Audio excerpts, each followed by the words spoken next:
অপুষ্টি, তাদের ওজনের হ্রাস এবং দেখা যায় যে রক্ত স্বল্পতা, সেগুলো ত্রিপুরা রাজ্যে লক্ষ্য করা যাচ্ছে। আমরা চাই অতি দ্রুত ত্রিপুরা রাজ্য থেকে সেটাকে দূর করতে। তার জন্য আমাদের কেন্দ্রীয় সরকার উদ্যোগ নিয়েছেন যে সেটাকে সারা ভারতবর্ষে কিভাবে সেটাকে দূর করা যায়। তার জন্য আমরা আমাদের ত্রিপুরা রাজ্যে সেটাকে গুরুত্ব সহকারে যে এক মাসের সেই পোষণ মেলা আমরা বিভিন্ন ত্রিপুরা রাজ্যের বিভিন্ন জায়গাতেই আমরা আয়োজন করছি।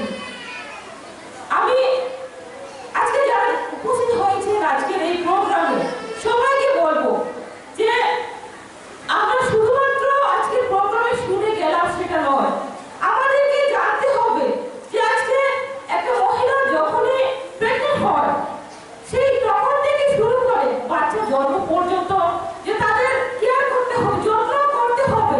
যে অনেক সময় দেখা যায় যে পুষ্টি জাতীয় খাদ্য আমরা শুধুমাত্র মনে করি মাছ মাংস থেকেই সেটাকে পাওয়া যায়, অনেকেই মনে করি, কিন্তু এমন শাকসবজি রয়েছে যে কম মূল্যে বিনা মূল্যে অনেক সময় আমাদের গ্রামে আশেপাশে অনেক জায়গাতেই দেখা যায় এবং বাজারেও খুব অল্প টাকায় সেটা পাওয়া যায়। সেই শাকসবজি, সেই শাক সবজির মধ্যেও কিন্তু ভরপুর আমাদের পুষ্টি, আমাদের ভিটামিন জাতীয় আমাদের অনেকটাই রয়েছে।